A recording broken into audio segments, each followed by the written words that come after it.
ঘটনার সূত্রপাত সেই আগস্ট মাস থেকেই। আরজিকর কাণ্ডে তরুণী চিকিৎসকের ধর্ষণ ও হত্যাকাণ্ডের পর বিচারের দাবিতে ফুঁসে উঠেছিল গোটা বাংলা। সমাজের সর্বস্তরের মানুষ পথে নেমে সামিল হয়েছিলেন জুনিয়র চিকিৎসকদের প্রতিবাদ আন্দোলনে। রাজনীতির রং না দেখেই তিলোত্তমার নির্মম হত্যাকাণ্ডের তীব্র নিন্দা জানিয়েছিল গোটা রাজ্য। রাজ্যের বড় শহর থেকে শুরু করে একেবারে প্রত্যন্ত গ্রাম পর্যন্ত ছড়িয়েছিল এই আন্দোলন। তাদের মধ্যেই অন্যতম রাজ্যের শাসক দল তথা তৃণমূল কংগ্রেসের তৎকালীন মুখপাত্র শান্তনু সেন। এই আরজিকর ঘটনার পর থেকেই নিজের মতামত জানানোর জন্য মাশুল গুনতে হচ্ছে এই তৃণমূল নেতাকে। রাতারাতি মুখপাত্রের পদ থেকে সরিয়ে দিয়ে দল স্পষ্ট জানিয়ে দিয়েছিল সংবাদ মাধ্যমে শান্তনু সেনের বক্তব্য দলের নয়। শুধু তাই নয়, রাজ্যসভার প্রাক্তন সাংসদের নিরাপত্তাও প্রত্যাহার করে নিয়েছিল রাজ্য সরকার। একাধিক অভিযোগও জমা পড়েছিল শান্তনু সেনের বিরুদ্ধে। অবশেষে এবার অপেক্ষার অবসান। এবার রাজ্য মেডিকেল কাউন্সিলে রাজ্য সরকারি প্রতিনিধির পদ থেকে শান্তনু সেনকে সরিয়ে দিল স্বাস্থ্য ভবন। গত শুক্রবার দুপুরে এই খবর পাওয়া গিয়েছে। রাজ্য সরকারের এই পদক্ষেপের ফলে শান্তনুবাবুর বিজেপিতে যোগদানে আর কোনো বাধা রইল না বলে মনে করছে তাই অনেকে। অ্যাকচুয়ালি রাজ্য মেডিকেল কাউন্সিলের একের পর এক বৈঠকে অনুপস্থিত থাকায় শান্তনু সেনের অপসারণ চেয়ে স্বাস্থ্য সচিব নারায়ণ স্বরূপ নিগমকে চিঠি দিয়েছিলেন রাজ্য মেডিকেল কাউন্সিলের সভাপতি সুদীপ্ত রায়। শান্তনুবাবুর বদলে অন্য কোনো ব্যক্তিকে মনোনয়ন দিতে অনুরোধ করেছিলেন তিনি। তারপরই রাজ্য মেডিকেল কাউন্সিল থেকে অপসারণ সময়ের অপেক্ষা বলেই মনে হচ্ছিল। আর গত শুক্রবার সেই খবর চলেই এলো। প্রাথমিক প্রতিক্রিয়ায় শান্তনু সেন জানিয়েছেন, আমাকে আনুষ্ঠানিকভাবে কোনো কিছু জানানো হয়নি। আমাকে মুখ্যমন্ত্রী কাজ করার সুযোগ দিয়েছিলেন, আমি কাজ করেছিলাম।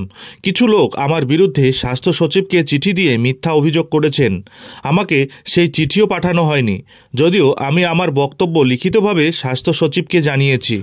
শান্তনুবাবুকে সরানো হলেও তার জায়গায় রাজ্য মেডিকেল কাউন্সিলে রাজ্য সরকারের নতুন প্রতিনিধি কে হবেন তা কিন্তু এখনও জানা যায়নি। অভিষেক শিবিরের শান্তনুকে সরিয়ে সেখানে মমতা শিবিরের কারও অভিষেক হতে চলেছে বলে মনে করছেন রাজনৈতিক মহল। এদিকে শান্তনু সেনের অপসারণের খবরে বিজেপি মুখপাত্র জগন্নাথ চট্টোপাধ্যায় বলেন, ওটা একটা প্রাইভেট লিমিটেড কোম্পানি, ওর আবার পদের দাম আছে নাকি? শান্তনুবাবু একজন কন্যা সন্তানের বাবা, তার মেয়েও আরজিকরে পড়ে। তিনি আরজিকর কাণ্ডে সরকারের বিরোধিতা করেছিলেন, তার মাশুল তাকে দিতে হলো। এরপরেই কিন্তু রাজনৈতিক মহলে একাধিক জল্পনা শুরু হয়ে গিয়েছে। এর ফলে অনেকেই মনে করছেন তার বিজেপিতে যোগ দেওয়ার পথটাই যেন প্রশস্ত হয়ে গেল। তবে কি সত্যিই এবার অভিমানী শান্তনুও যোগ দিচ্ছেন বিজেপিতে? কি প্রতিক্রিয়া শান্তনু সেনের? এই প্রসঙ্গে সংবাদ মাধ্যমে এই তৃণমূল নেতা বলেছেন, অনেকে সুবিধাবাদী আছে যারা নির্বাচনের আগে পাঁচিলের উপর উঠে যায় অথবা অন্য দলের হয়ে প্রতিদ্বন্দ্বিতা করে ফিরে আসে।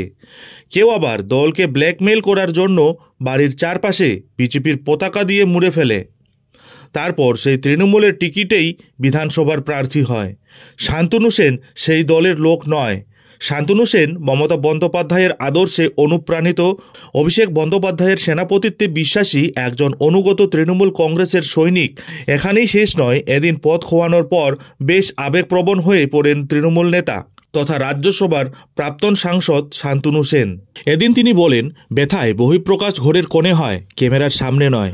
পদ হারানোর পরেও নিজেকে তৃণমূল কংগ্রেসের সৈনিক বলে তিনি দাবি করেন। এদিন তিনি আরও বলেন, নেত্রী এবং আমার দল, আমার নেতা অভিষেক বন্দ্যোপাধ্যায়, মমতা বন্দ্যোপাধ্যায় যখন আমাকে যে দায়িত্ব দেবেন, যে কাজ করতে বলবেন, আমি সেটাই করব।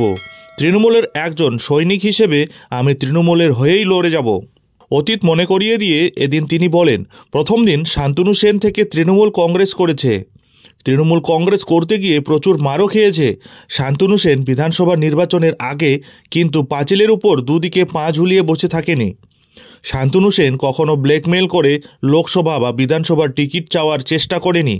শান্তনু সেন মমতা বন্দ্যোপাধ্যায়ের আদর্শে অনুপ্রাণিত হয়ে আর অভিষেক বন্দ্যোপাধ্যায়ের সেনাপতিত্বে আস্থা রেখে তৃণমূল কংগ্রেসকে বুকে আগলে রেখে পতাকা হাতে নিয়ে বিরোধীদের বিরুদ্ধে লড়াই করেছে। প্রসঙ্গত, আরজিকর কাণ্ডের পর তৃণমূলের পক্ষ থেকে অনেকেই অনেক কথা বলেছিলেন, যার মধ্যে অন্যতম ছিলেন শান্তনু সেন। ইতিমধ্যেই শান্তনু সেনের বিরুদ্ধে একাধিক পদক্ষেপ নেওয়া হয়েছে।